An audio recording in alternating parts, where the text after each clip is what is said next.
বাজারে তখন আমার গাটা অনেক ঘামছে, বুঝছো বাবা? ওই জন্য স্নান করলে ভালো হবে না কি হবে না তাই বলো?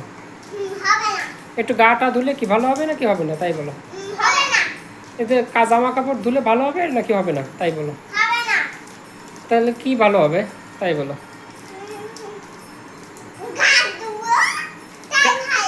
গা ধুলে ভালো হবে আলিসা? ইয়া ইয়া।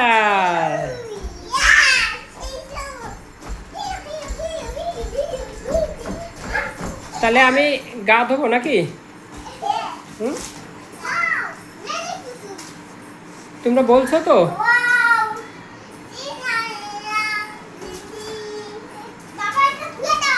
কোন জায়গায় রাখবো?